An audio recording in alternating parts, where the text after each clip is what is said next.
Welcome back to the Deep Dive. This deep dive is adapted from a clinician-written article on Mentalyc and brought to life in audio for therapists who prefer listening on the go.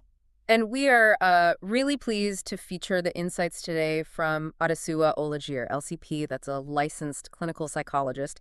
And her perspective on the whole documentation life cycle is just, it's the core of our discussion today. Absolutely.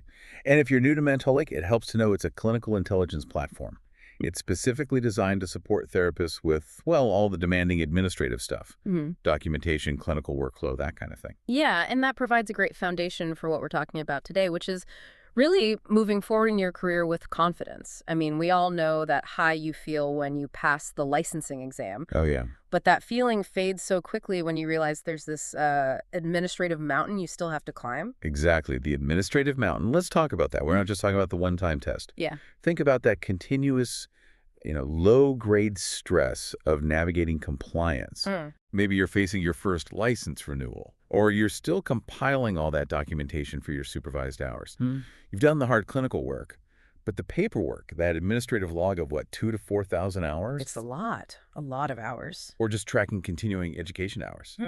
It can feel like a secondary full-time job. It really creates this split in your focus. You're trying to be present with your clients, but some part of your brain is always, tracking the clock and worrying if the paperwork is good enough for an audit. Right. So how do you move forward in your career with confidence when the paperwork feels just endless? That's what we're going to unpack. We're looking at licensure not as a checkbox, but as a continuous clinical responsibility. And to start, I think we should ground ourselves in why licensure is so necessary, moving past the idea that it's just bureaucracy. The article points out two really powerful reasons, starting with standardization and competency. Competency is key. It is. I mean, licensure serves as standardized proof of high ethical and training standards. It's not some arbitrary hoop. It means you've completed an accredited graduate program, often one that's sex rep accredited. And for anyone who might not know, case rep is essentially the gold standard for counseling programs. It sets a very high bar. It really does. It ensures you have that high-level coursework in everything from ethics and assessment to multicultural counseling. So that license, it signifies you have met a recognized, comprehensive baseline of competence. And the direct result of that is client safety, public trust. The article highlights that licensure really increases clients' comfort. It establishes your credibility, and so importantly, it reduces client exposure to unqualified people. It's a public safety mechanism. And crucially, it sets up accountability. If an ethical breach happens, the license creates a clear path for clients to report issues to regulatory bodies. That oversight is just. It's essential for the integrity of our profession. And we can't talk about having a practice without talking about the financial side. You really can't overlook financial credibility. Absolutely not. Licensure is what allows counselors to bill insurance companies for services. Without that credential, providing accessible care through insurance reimbursement is, well, it's nearly impossible. It limits who you can serve and if your practice is even viable. Okay, let's transition here because this next part, I think, holds the core insight that anyone dealing with renewal anxiety really needs to hear. The process doesn't just stop when you get that first license. No, it doesn't. The ongoing management of our practice, especially our documentation, is so tightly linked to long-term licensure maintenance. This is the critical shift in perspective the article emphasizes. We tend to see documentation, those huge logs of client hours and supervision meetings, as something we do just to get the license. Right. It's a means to an end. But the real insight here is that the quality, the consistency of your documentation is what determines your ongoing preparedness for the future, for license renewal or, even harder, an interstate transfer. That distinction is so important. It's not just about passing one audit to get a stamp. Imagine 5 years from now, you apply for renewal or you move, and the board asks for confirmation of your supervised experience. That detailed record keeping from years ago isn't just about the initial requirement. It's what prevents an administrative nightmare down the road that could jeopardize your current license. Exactly. Staying current with notes isn't just good clinical hygiene. It's like professional insurance. It ensures that if you move states, you can prove your experience, which state boards scrutinize so heavily. That makes perfect sense, but let me play devil's advocate for a second.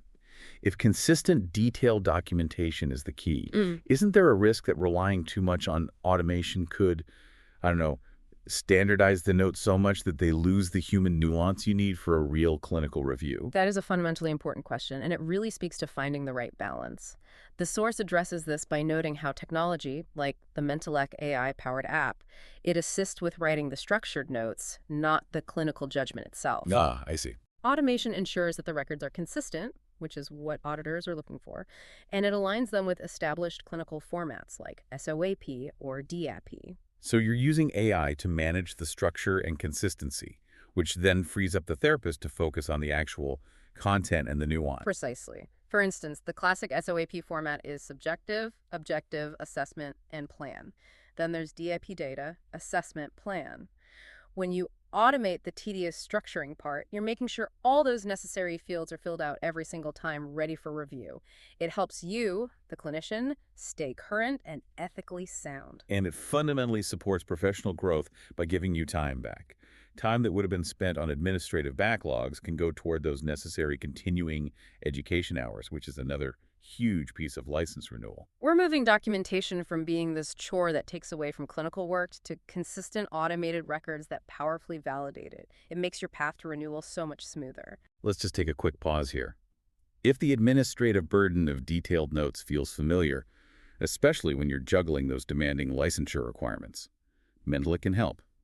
Its AI note taker supports your documentation and clinical judgment by providing automated note generation while staying fully IPLI and SOC2 compliant. You can explore it at Mentalyc.com. So we've established the why of documentation consistency.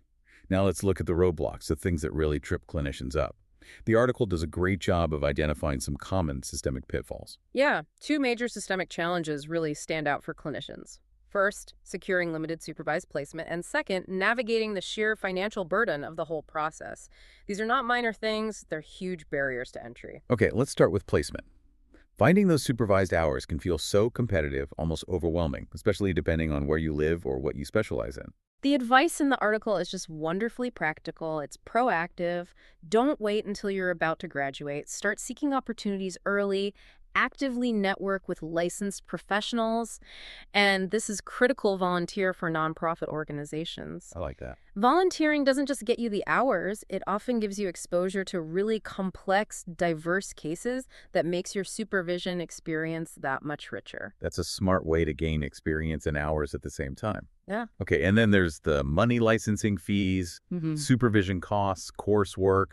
It adds up so fast. It really does. The article is clear that you have to plan for this expense. You need to proactively look for scholarships, specifically for mental health professionals, maximize any employer reimbursements you can get, and really research government grants. Make finding financial support part of your professional development plan. Now let's talk about relocation. I mean, we're a mobile profession. This is a huge source of anxiety because licensure requirements can vary so widely from state to state. It can feel like you're starting all over again. It's a huge administrative barrier. You have to check the licensing board's official website for everything: educational requirements, fees, renewal cycles. What was enough in one state might require a whole extra course or exam in another. So how do we future-proof our careers against that state variability? The best defense is proactive planning and maximizing flexibility, which, again, comes back to consistency in your records. The article suggests staying updated with licensure reciprocity agreements, which, thankfully, are expanding.